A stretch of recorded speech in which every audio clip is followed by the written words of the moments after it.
Hello and welcome back to another episode of the Oxford Online Maths Club. I'm joined today by Dr. Tom Crawford. Hello. Waving on the wrong side. I've got to figure out. Oh, you've got it. You're mirrored. It's like the mirror image.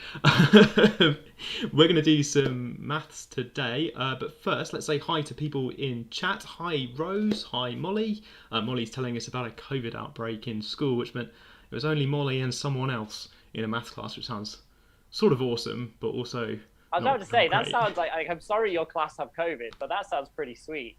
Like it sounds like an Oxford tutorial, right? Just two students, one person exactly. teaching. Hi everyone from Tom's Twitter feed as well. I think it's the first time we've had like proper Twitter celebrity. No, it's definitely the first time we've advertised on social media for a particular one. Molly says it was pretty good, so that's good.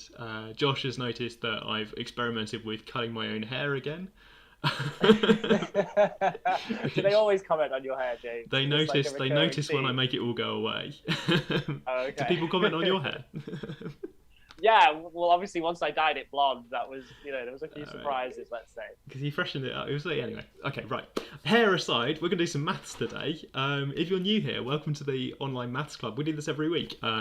We talk about maths, do a bit of maths, and people join in live. The people appearing below are in a live chat feature on Slido.com. If you want to join in live, like Celia just has, here comes Celia now, like Celia just has, you need to go over to slido.com/OOMC and you can join live chat. We're using that instead of YouTube chat over there because you can be anonymous in this one if you like. You don't have to link it to your Google account. You can put a name in if you like. You can not put a name in if you don't want to. You can be anonymous. Some people switch between anonymous and their name depending on how confident they're feeling, which is fine. Here's an anonymous person. Look, here comes an anonymous person now. There's a little bit of lag. Boom. There's a bit of lag between things appearing and also between the live stream going out and things you say in there. Yeah, it's like Tommy's here. Tommy's joining the live stream for the first time. Hi, Tommy. Shout out to Ophelia as well, who emailed me earlier today. Hi, Ophelia. Hi to, look, somebody's taken the username Pi. That was very exciting, isn't it? Right, okay. Hi. And with the character as well. With an actual Pi. Yeah. We're gonna have a special keyboard for that, I think. Right. While people are filing in and joining in, let's see what we're up to today. So coming up today, I've got Tom on the live stream. Tom's brought some interview questions. We're going to talk about some interview questions from Tom. Do you want to tell them anything now about what that's going to be like?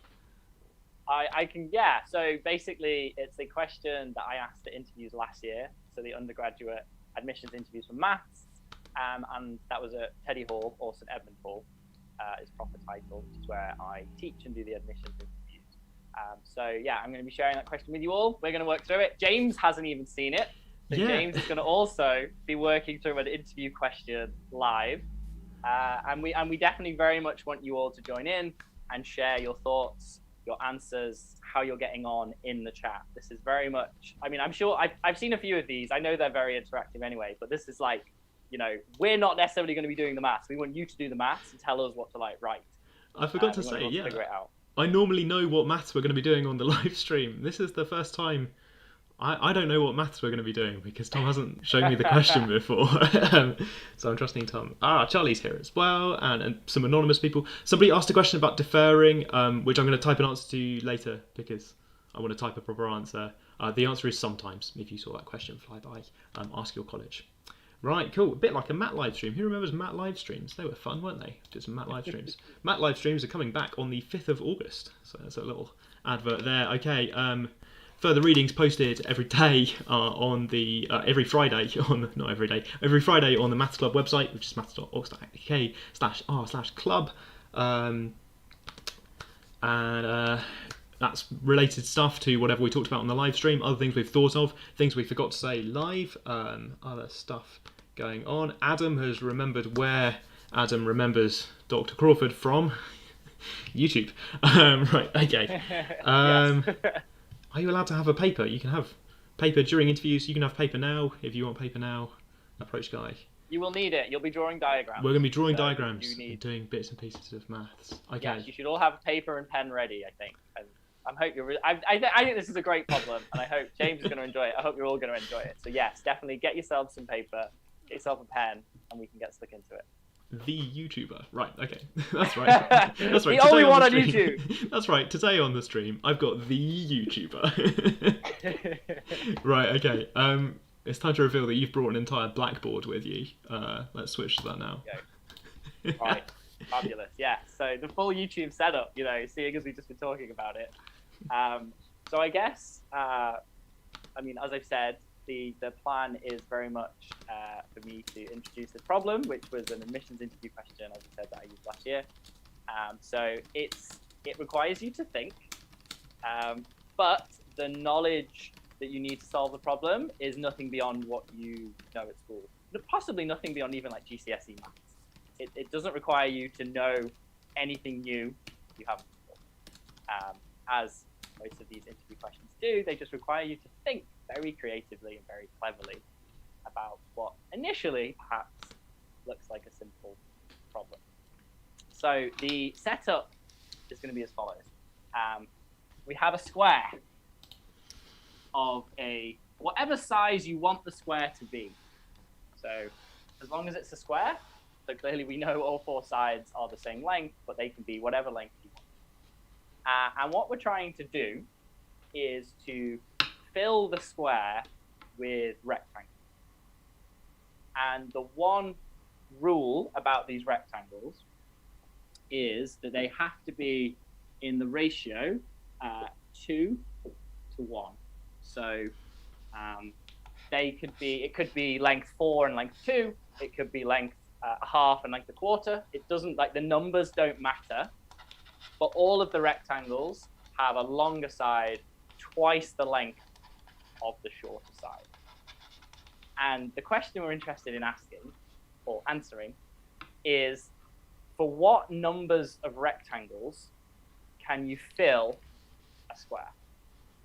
So I'll give you a very hopefully straightforward example, which is to say, if I take two rectangles and put them on top of each other like this is going to be, so if I suppose, for example, my square is of size 1, that's a half, so the ratio is 2 to 1. This will be a half, this will be 1. So you can see the whole square will be filled with two rectangles. So that, we would say, is an n equals 2 tiling of my square. So I can fill my unit square, or square of any size, with two rectangles. So it is true that you can find a 2 tiling. Now, what we want to investigate, and this is, I'm going to give you the big question, and then we can break it down, is for what other values of n can you fill the square? So again, I've shown you that it's possible for n equals 2. It's clearly impossible for n equals 1, because it's a 2 by 1 rectangle versus a square. It's just not going to work. But then all of the other values of n are up for grabs. And I want you all to have a think, James included, which values can we do, can we not do? Can we get some kind of grasp on this, on what's happening? Okay, can I check, do all of the rectangles that we're using have to be the same size as each other? No, very good point. Oh my word, okay. So the rectangles can be different size. So for example, I could just sort of stick one in here, provided it was still 2 to 1, right? So if say this was a half, then this one would have to be a quarter. But I could stick a rectangle in there of a different size. But then of course this doesn't work because, well, I need to put in more, let's say. But you can have as many different sized rectangles as you want, as long as they're in that ratio of 2 to 1.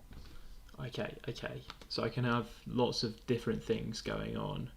I guess. Yes, that's first... the joy of the problem. There's so much to digest, and there's so much going on. I guess my first idea, I've got a sketch. I've also seen this idea in chat. I was going to try and put things together. Actually, several people have said something different, so let's read out something different first. Josh at the top here said, this reminds me of the squaring problem from the Dr. Vicky Neal's episode on Euclid's algorithm. And I suppose that also had putting shapes together to make bigger shapes, but that was less interested in how many shapes there were along the way, or that was really complicated in that problem. So maybe we could think about that. I think I'm going to choose not to think about that because I remember how many shapes are there being a really complicated question back then. So good memory, good. People are talking about whether it's my main even or my odd main sort of number. tip for everybody with any problem like this, where it's very visual, is just to start drawing. Yeah. Okay. To be honest. I might That start would be drawing, my- but chat has Yeah. really taken off. Can we have infinite numbers of rectangles put together in some sort of geometric series, perhaps? So there's VAMC. They don't say geometric series, but. Sorry, got my headphone. So I've never seen it done with an infinite number, though. I think you could construct something that could work with a very large number for sure. You could certainly construct some kind of geometric pattern that could be repeated forever. Absolutely, that's a good way to think about it, actually. something people in chat have suggested that I've seen a couple of times that I was about to steal, and now I've seen other people steal it as well. Is to start sticking the little rectangles together. Take a bunch that are all the same size. I'm just going to switch to this. I've drawn my own version over here. Sorry, Tom, I've cut you off there. Stick things together to make little squares, and then tile lots of the squares together to make a big square. I suppose you don't have to alternate them this way around and that way around, but it looks nicer if you do. What am I making here then? So if I do this, oh, my picture's so great. This is the best drawing I've ever done.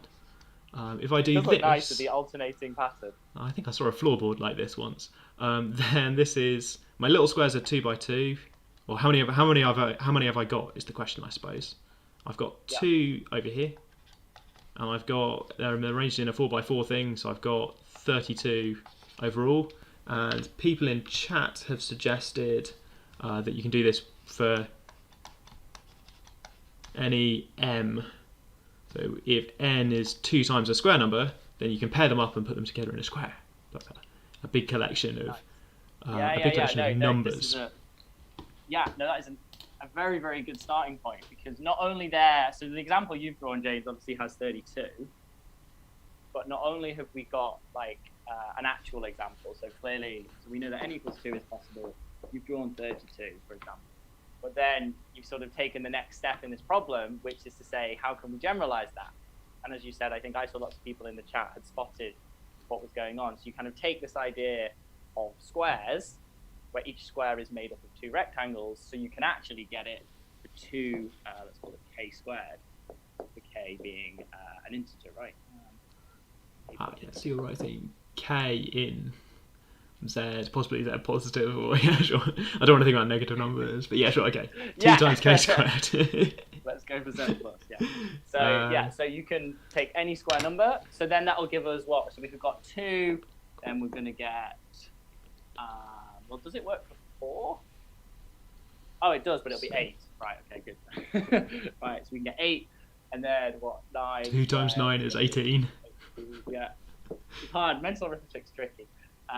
32, etc. So we get like a really good chunk. We've got an infinite number of solutions, in fact, now, haven't we? Yeah, I suppose we have. We've got 2 times the square numbers. There's an interesting observation in chat. So George, I've read it. I'm trying to catch up. People's chat messages are really clever, so it's quite hard to work out. George says rectangles in a 4 by 2 grid with 8 rectangles. I think that's 8, which is one of the ones we've got. 4 by 2. I think if you just kind of do it like that, right, and then 2, 2. Right, so you can definitely see a way to do 8. Yeah. Something about highest common factor is coming up a bit, but so someone else claims they can do 5 times the square numbers, and they haven't said how. So I'm going to say this top person 5 times m squared. How are you going to make 5 times m squared? It's not obvious to me. I've got this kind of pattern on the left, or that you can't see, but I drew that pattern on the left of putting squares together to make 2 times m squared. Yeah. So this one, the 2 here is of course coming from each square, isn't it? Being filled by 2. 2, and then just keep adding those squares together. So we have an infinite number of solutions. Definitely a good start, but there's also a lot of gaps. It's between the numbers that we do have. Sort of want to try some more small numbers. The fact that the rectangles can be different sizes is really scaring me. It's making this question feel very hard. Well, again, nothing we've seen so far has different sized rectangles. That's true. I haven't done that yet. So each individual solution has a different, right? So the 2-1, the 8-1, the 18-1, they have different size rectangles in each of those. But if you looked at, say, the 8-1 here, every rectangle in that drawing is the same. So people are now talking about even numbers, and I think chat has got way ahead of me and decided that all even numbers work, but no one's described any pictures yet for what's going on. They're all onto odd numbers already. I can't work out how to put 4 together. So if I've got 4 of these little rectangles, can I do something with that? Not obvious to me. I'm thinking about stacking them. If I stack them up all on top of each other, then I've got something that's 2 to 1 the other way around. So I should probably not do that. If I stack... Yeah, so you're kind of, I guess if you were to stick another one at the side, it would kind of do that, wouldn't it? Yeah, well, I'm worried about making it bigger, that turning out to be a square. Ooh, okay. I'll try with only 4 rectangles. Right, okay. I'm getting behind with chat. Chat's saying lots of things. Right, let's try and read some chat messages. Somebody called Matt Parker in chat, possibly Matt Parker, wants to do some induction. Splitting things in 2. Split 1 in 2, split the 2 squares in 2. So that adds 3 rectangles. Oh, that sounds quite clever. Yeah. So is this plan that if we've got a picture like the one on the left, I keep saying the one on the left, pointing at my screen that I'm not currently looking at. If we've got a picture while you're cleaning the board, if we've got a picture like the one on the left, someone called Matt Parker here says we can just, because the rectangles be different sizes, we can just take that one and split up that 2 to 1 thing as 4 little rectangles that are all 2 to 1 in ratio size. Yeah. And that adds 3. So that seems pretty good. So if we can, if we go back to our original one. Is this how chat got to all of the even numbers? By starting at 4 and So if we go back to our original of just 2, one on top of the other. Starting at 2. Then we follow that idea. Right, and then we start from that idea. Then we're saying here that you can split this one into 4. I believe was the idea suggested by Matt Parker. So this would then give us 5. So this is now n equals 5. Is this people were saying 5 earlier? And then, again, Matt Parker in the chat suggested that if you can do this, and I think you were sort of going through this as well, James, you were saying that if you can do this with 1, we took 1 rectangle, split it into 4. So why not take another one, say this bottom left one, and split it into 4? And now we've got an n equals 8 solution. We already had n equals 8, but it's a different one using different size rectangles. So it's sort of, it doesn't matter. We're not interested in how many different ways per number. That's like a whole other, much more difficult question. But it does tell you how to continue to do this, because you could now take the bottom left one and split that into 4. And then you've got another, you get 11. And then you split one of them into 4, and you just keep kind of going. So this is what I meant when I said you could define an almost infinite geometric pattern that will continue to generate solutions. You can just say here, always take the bottom left rectangle of the picture and split it into 4. Then take the new bottom left and split it into 4. And what you're doing every time is adding 3 to the solution you have. Right, so, and that's some nice arithmetic series, which I'm saying because somebody in chat said geometric series, and it's an arithmetic series because we're adding each time. So if we've got, so what have we got then? I've written out the numbers there, and I guess we could write that as n equals, if I start at 2, then we've got n equals 2 plus 3k. So we've got 2k squared up here, and we've also got 2 plus 3. Josh wants to do that with some other corner of the shape, which I think still adds 3, but maybe we could start with a different number? Because we had those 2 times the squares before, right? So I was thinking, if we take that one that starts at 8, we could do the same trick on it. Oh no, 8 we already had. Oh, I'm just thinking about, we had 18. Does 8 fit into this formula? That's the key thing, really, right? 8 fits into this. So as you said yourself, we already had 8. We already got 8. So I'm looking at the squares. But we've already got it. So yeah, so 18, does 18 fit into 2 plus 3k? No, I don't think it does. So 18 is a different example. We could be adding 3s to the 18 picture. Right. Exactly. Okay. That's the trick to it, right? So if I'll attempt to draw 18. I don't know how well this will go. Flynn thinks we can start with 6, which I think is going to be slightly better than the thing we're about to do. So this is going to be 18, with the idea of splitting. Oh, you're splitting all your squares the same way around. I am. It doesn't look as nice as yours. All right, so that's an 18 solution, and then we can use the same concept, same idea that we just mentioned. Because now you say, take the top left one, split it into 4. Take the top left, split it into 4. And you can just continue and go really, really tiny ones in this corner, but it doesn't matter. You're getting plus 3. So we've now got equals 18 plus 3k. That's another possible solution. Yeah. Okay, amazing. So we've now got a sequence that starts 2, 5, 8, 11, 14. And that's 2 more than multiples of 3, I guess, starting at 2. And we've got this separate pattern that starts at 18 and is all the multiples of 3 after that. Missing a lot of numbers, but it starts to feel like we've got about 2/3 of the numbers done now.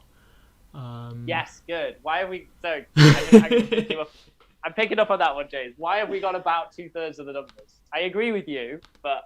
because all numbers are either multiples of 3 or 1 more than a multiple of 3 or 2 more than a multiple of 3. Those are the only possibilities.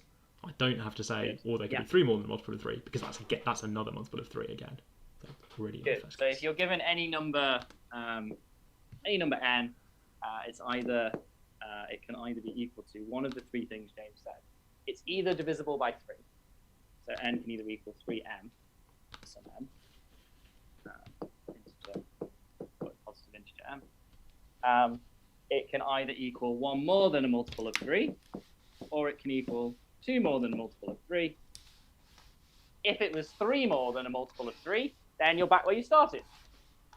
So every single number, every single positive integer has to be one of these 3 things.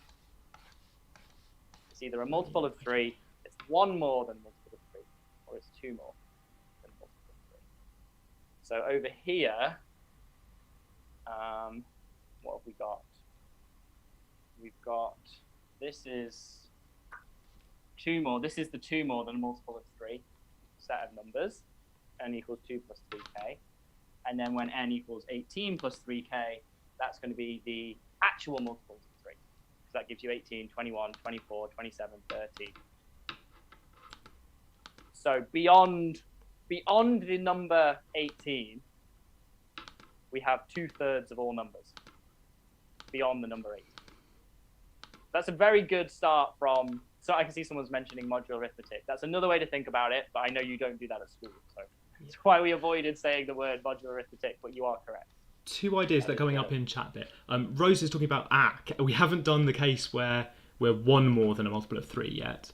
Rose thought maybe 50 was an example of that, but I think 50 might be an example of 2 more than a multiple of 3. It's 2 more, isn't it? Because it's 2 more than 48, I think. So we haven't found any that are 1 more than a multiple of 3 yet. What would be the next one in this pattern? After 25 is 36. Yeah. 72, that's not helpful. This is feeling a bit inductive. 64. And that one more than that might be 1 more than a multiple of 3. 128, I think. Right, no. I think 126 is a multiple of 3. I think 2 times squares might alternate between being multiples of 3 or not quite alternate. I think this formula 2k to the was a 2k squared plus 3n plus 2 or something is some expression involving any integer k and n that has come up so far. Somebody's pointed out, and we haven't actually explicitly said this yet, but I think chat's all over this, that you can start from the 18 picture. It was made by a square chopped up, and you can remove. So instead of splitting up a small rectangle, you can merge some of them together, like this top bit, and replace those 4 with one big rectangle to get down to 18 minus 3, which is 15. And actually, I think you can keep doing that, can't you? Am I going to get down to... Where am I going to go? So if I keep going down, this is just to sort of finish off multiples of 3, I guess. I can do that to remove 3 and get 12. And then I can do this, replace this to get an example with 9. And then I guess I could do this, take out this chunk to get this rather ugly example. 1, 2, 3, 4, 5, 6. I don't know about 3. I've got a bit stuck. I don't know if I could have removed them more cleverly, but I haven't got 2 together. I haven't got 4 together to remove now, so I don't know about 3. Got a lot of numbers going on here. Okay, I'm going to try and take stock of which numbers we do and don't have. Yeah, so I think we don't have 3 or 1, and we don't. In fact, we don't have anything that's 1 more than a multiple of 3 yet. Right, so I think, let's see, we've got 2, and then I think you got down to 5. No, not 5, was it? Oh no, we had 5 from earlier. And then you just told us how to do 6, and then we had 8. We don't have 9 yet. I'm not seeing 9.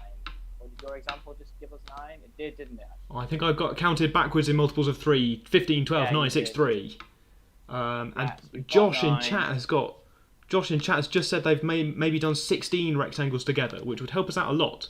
If we can do something like 16, 1 more than a multiple of 3, then great news, because then we get to do our splitting trick and maybe our combining trick as well. But Josh doesn't tell me how to do 16. I haven't really thought about that yet, so I know maybe I've got to think. I hate thinking. Can I do 16? 16 is a big number. Maybe I want to think about 4 is 1 more than a multiple of 3. So I want to think about 4 instead. Not massively. Yeah, I can't see how to stick those together at all with 4.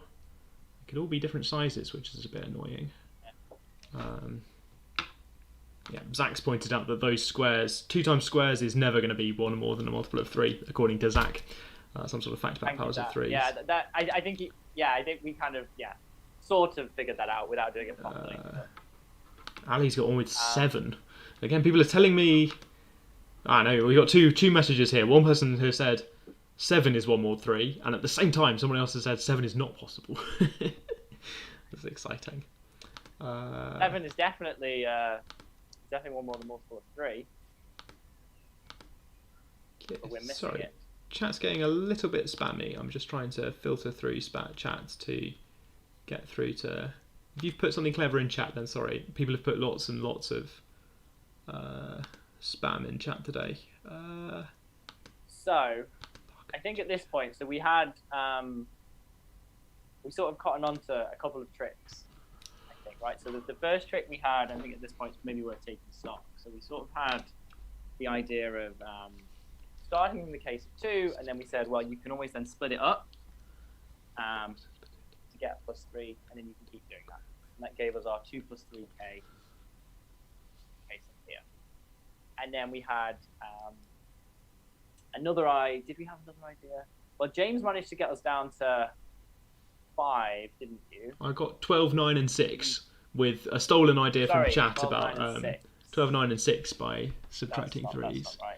People want to join together different formulas with different integers in, and I think we've now combined. We had 2 times all the squares, and we had this idea about adding or subtracting 3. And maybe there's some general formula that you could write down to express that, but it's not really important how you write it in terms of k and n, because that's, in fact, all of the numbers that are 2 more than a multiple of 3 or are a multiple of 3, except 3, annoyingly. 3 itself, we haven't got.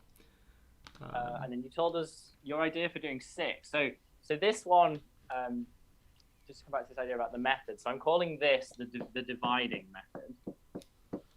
2 rectangles making a square. People are describing 10 in chat, and I'm trying to work out what their descriptions are. You explain your thing, and I'll try and piece together the thing people are saying in chat. So we've got this kind of dividing method where we started with 2, we split up one of them into 4, and then we can take any one of these, split it up into 4, and we continue to add 3. So that gave us this 2 plus 3k method through continually dividing. Then what James sort of, I think, accidentally figured out by going backwards. I didn't mean that in a nasty way. Because you had, it's just there's a nicer picture to draw. You draw your 2 in the middle, like that, and then what you can get is you add a big one here, you add another one like that, and then one there.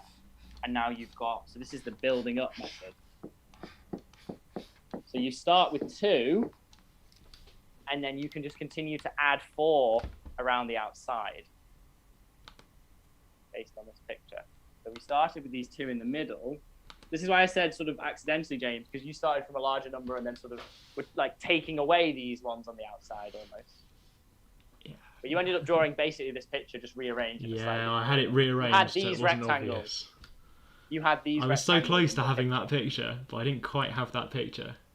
So now you've shown me that. Here is you're adding 4 to the outside. Right.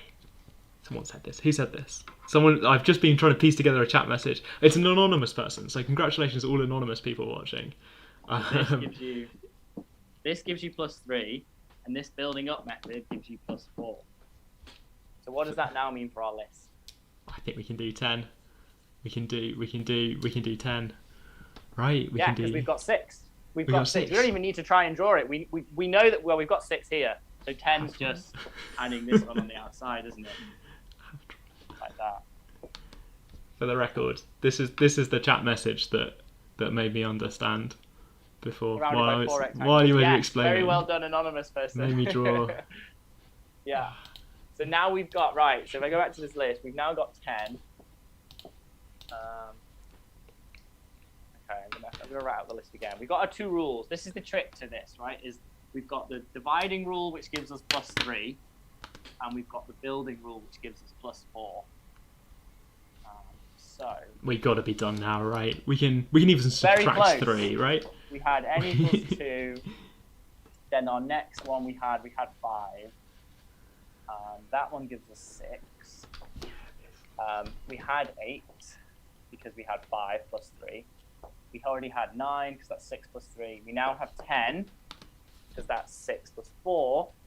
And why does 10 help us? It's 1 more than a multiple of 3. That's what we were looking for. 10 is 1 more than a multiple of 3. We're going to make 13, now we're going to make 16. Right, so at this point, we've got 8, we've got 9, and we've got 10. So we can just do this one. We can just use our formula of plus 3 forever. We've got 8 plus 3k from that. This one gives us 9 plus 3k by just doing the dividing rule, let's say. And then 10 gives us the 10 plus 3k. So we now have every single number above 8. By just taking 8, dividing one rectangle up into 4, that gives us 11. Divide one rectangle up into 4, 14, 17, 20, etc. We've got the same with 9, gives us all the multiples of 3.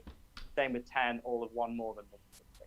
So we now have every single integer from 8 all the way to infinity. Right. But we are missing a couple of others that still need to be thought about. We're not done yet. I haven't done 7 or 4 or 3.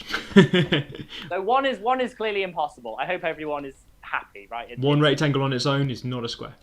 It's exact. Thank you. Sorry. Exactly, yeah. I said that like it was a clever thing. Yeah. So one can't work. So let's start looking at. We've got 3, 4, and 7. They are the last remaining final integers that we need to try and figure out. 3, 4, and 7. So someone in chat as well has asked for a clarification of how we got 9. While you're cleaning the board, I'm going to try and draw 9 on here. So this is 6.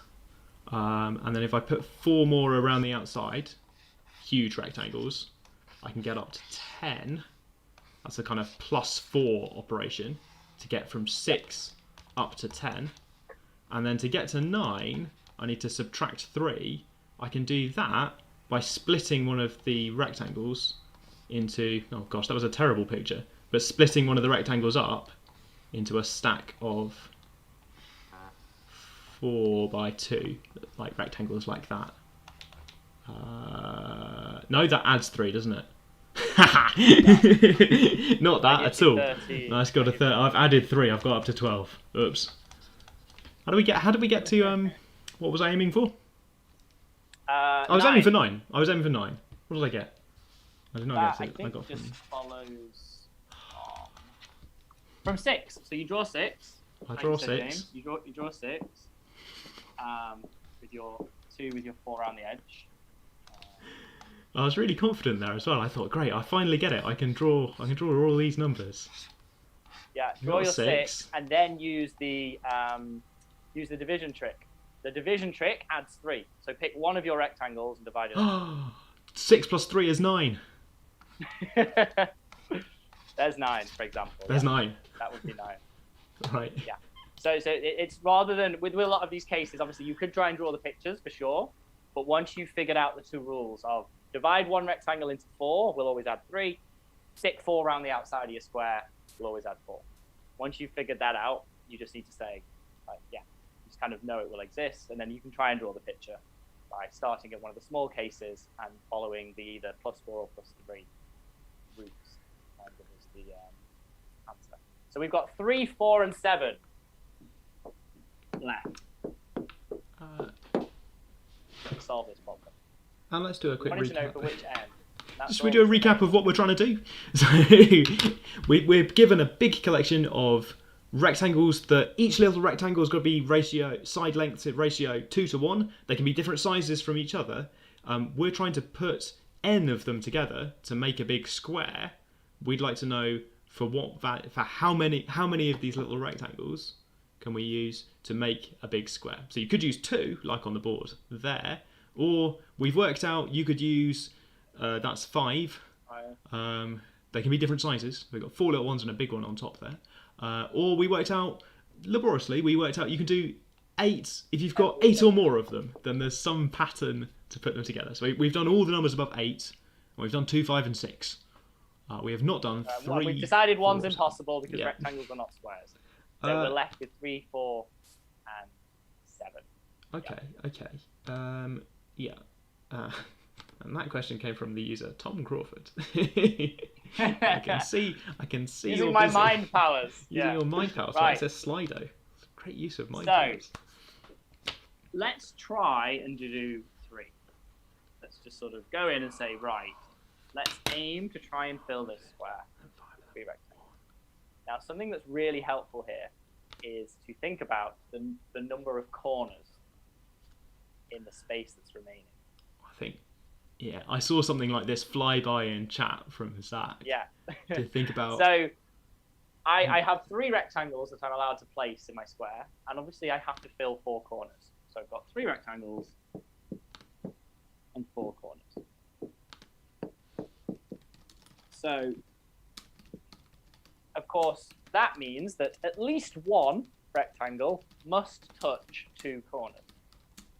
Because if each rectangle only touched 1 corner, then there's clearly a corner left untouched, i.e. the square is not full. So the only way it's going to be possible to fill a rectangle with 3 rectangles is at least 1 of them has to touch 2 corners. So we draw that 1. There's no other way we can do it except drawing that first rectangle. It's definitely that way round, not the other way round, because if it's the other way round, if that's the short side at the bottom, then this rectangle is huge. It's twice as big as the entire square. That can't be. Sorry, yes, it's that way round. I'm following. Yeah.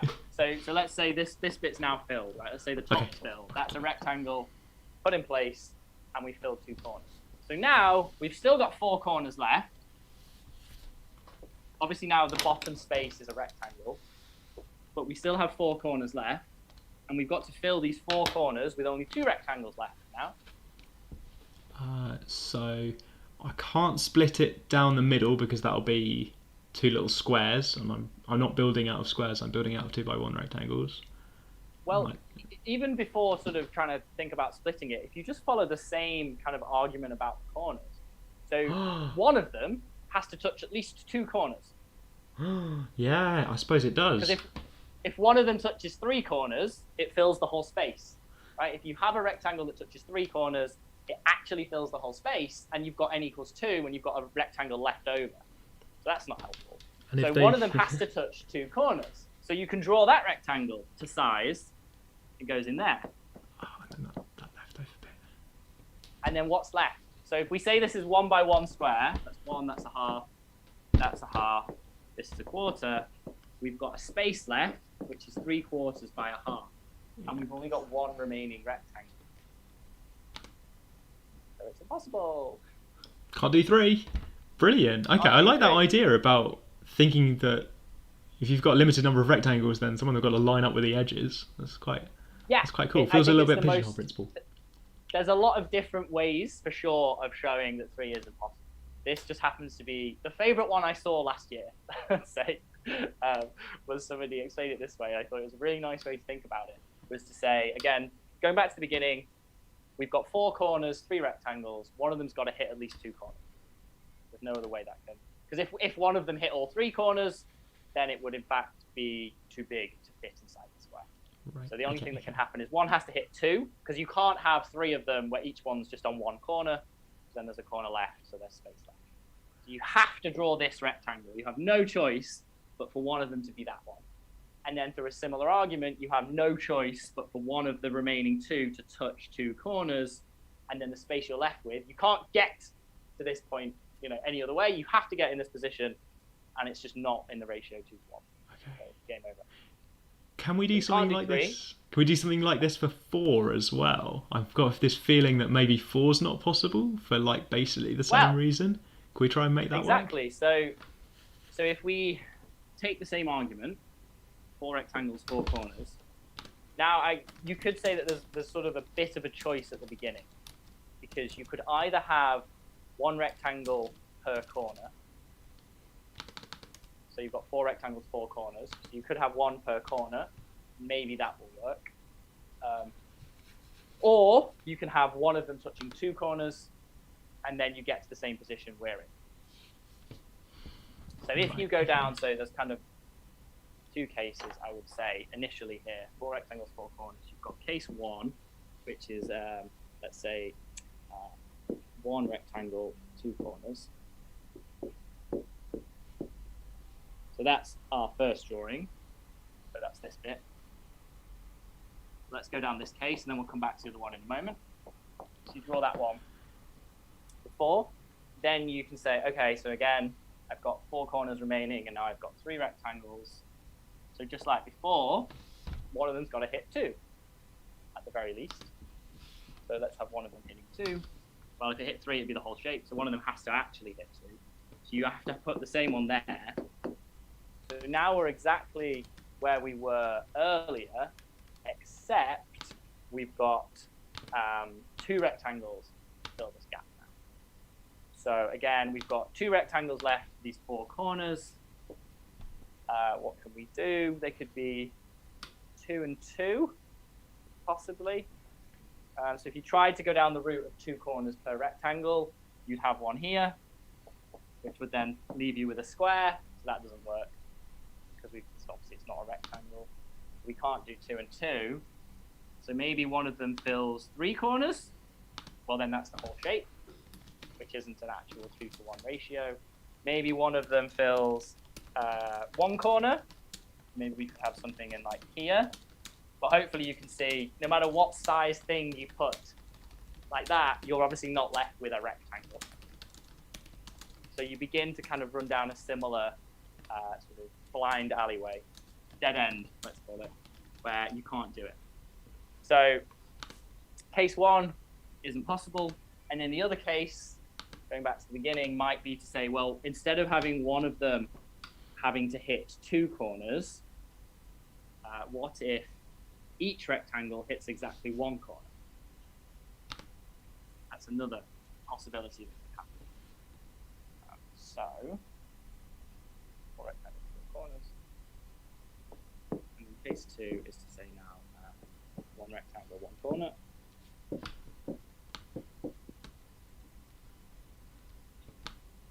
And so clearly, if they're all equal sized, it's going to be 4 squares. So that doesn't work. So we're going to have something like, I mean, you can play around with this. You can have something like this, maybe.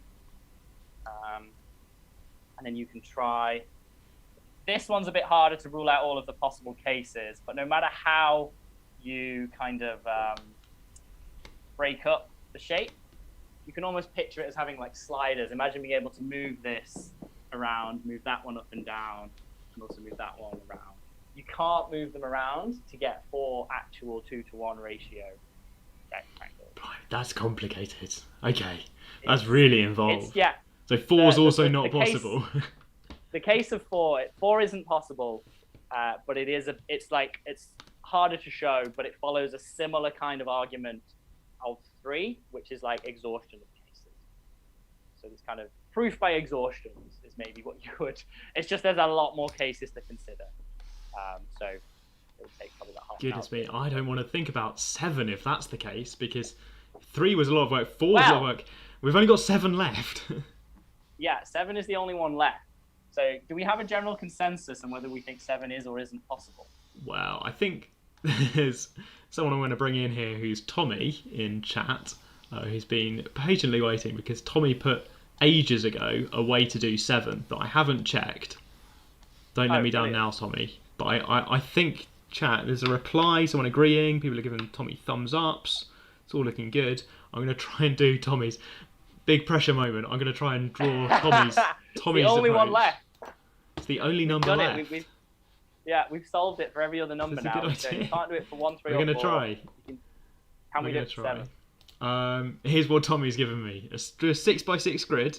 Getting people to explain this in chat has been very tricky all the way through. Then a 6x grid. 1 6x3. So that's the left bit. We're going to use colours. 1 6x3. That's all of this. That is a 2x1 rectangle. Good job, Tommy. Right, yeah. Okay. And then it's a good start. 5 1x2s. And Tommy doesn't tell me where to put them, but I'm going to try my hardest. So 5 1x2s and 1 2x4. Okay. Where am I putting that actually sounds correct. That sounds good? That sounds good? Correct. 1 2x4. How you put them in. So starting with this grid was a good idea. 1 2x4. I'm going to put in over here. I think I can see this coming together. 1 2x4. And then there's leftover space. It all looks pretty even. It's looking pretty good. Lots of 2x1s left over. There's one. There's one. There are going to be a few more. Let's try and count them. There's one. There's another one. And then finally over in that corner. Is this 7? Is this 7?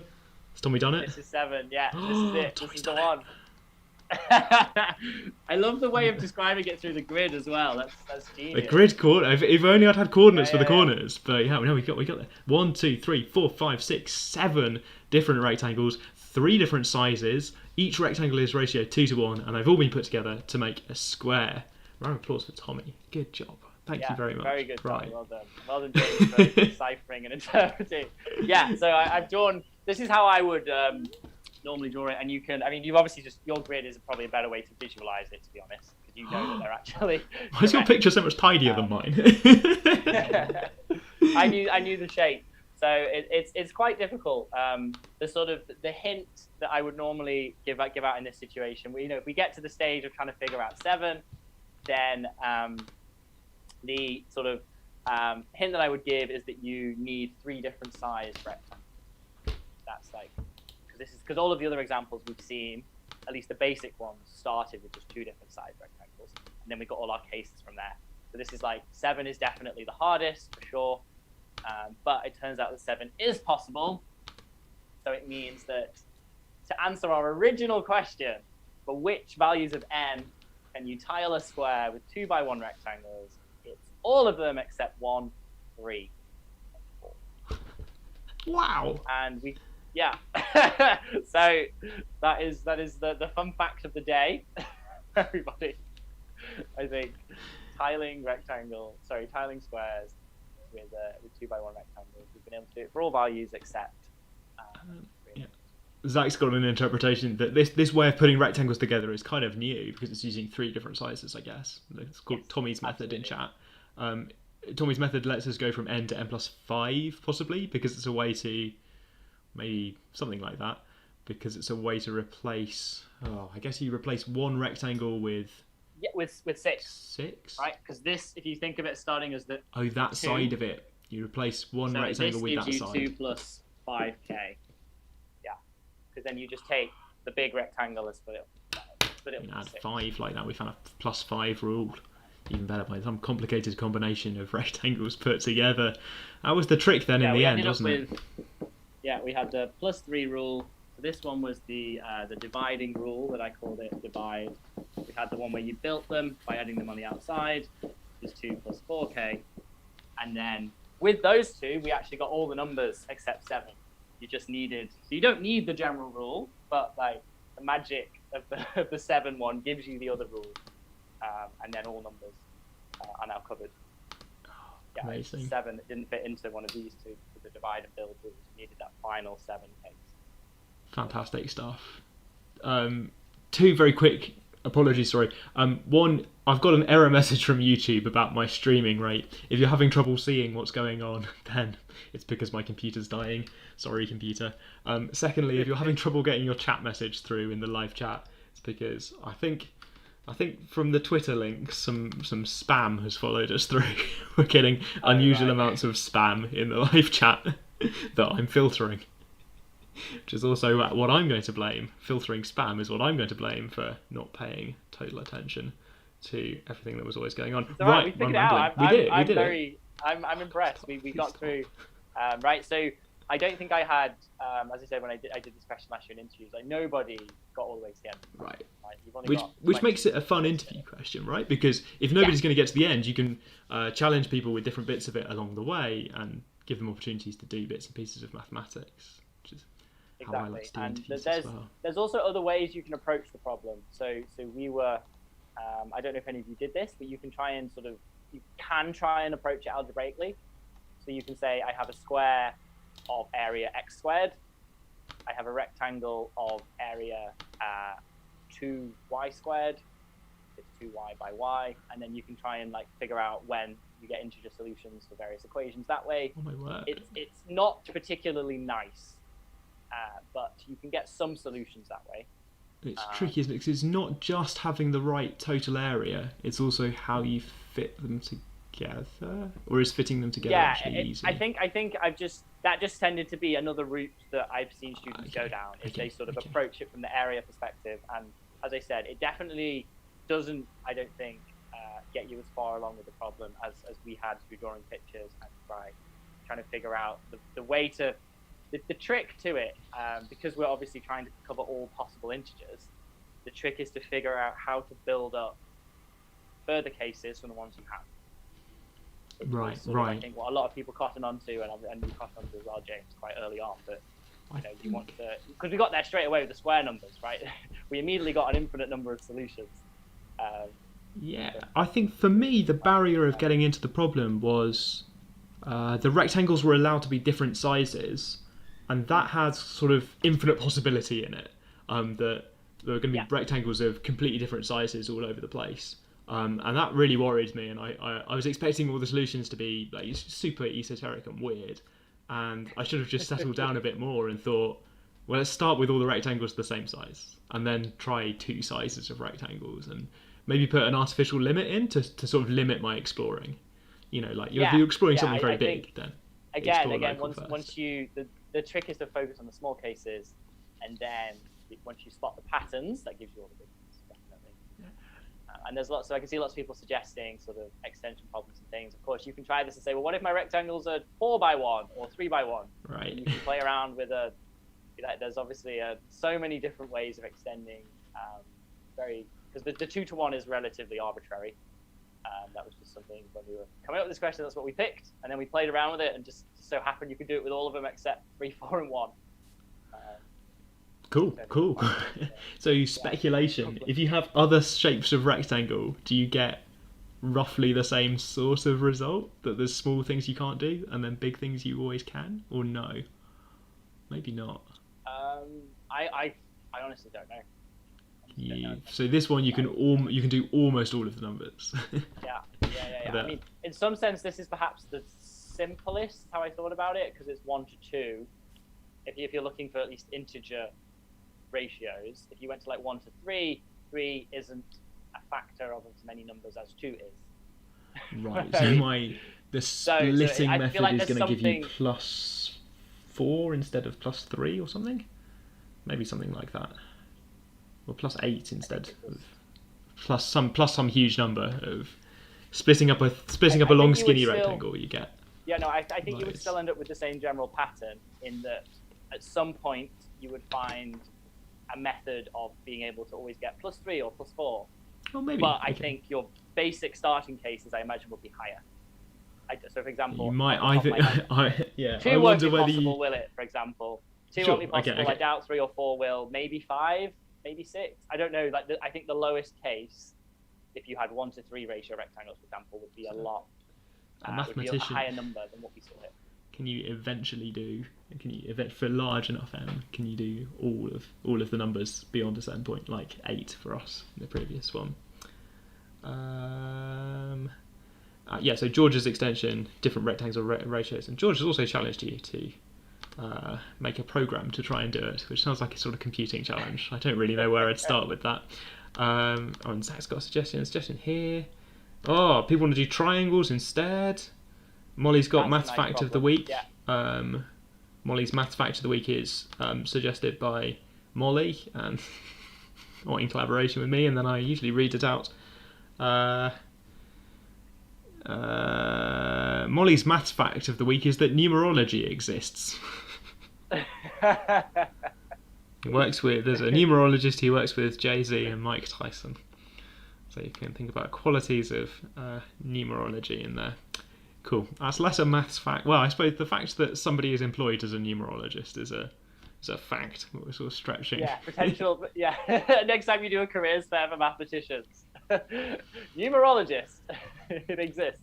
Can I tell people their numbers are lucky? Tell people their numbers are unlucky? Oh, if Jay-Z's going to pay me to do that, then I'm in.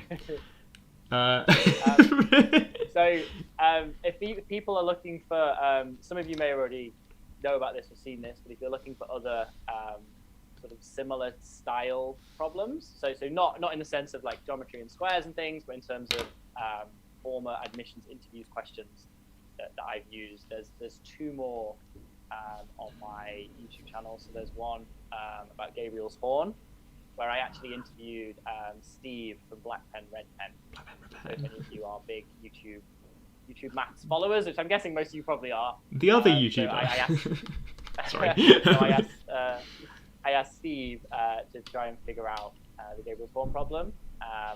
I also talked about that in a number file video, but the one I did with Steve, which is on my channel, was very much presented in an admissions interview style. So Steve was trying to solve it with me providing hints, sort of like what we did here with me giving you all hints, and with James's help, you guys figuring that out.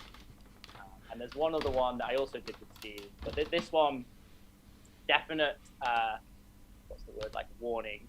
So I on purpose went through the archives of past Oxford interview questions, trying to find like the most ridiculous, impossible question that was ever asked.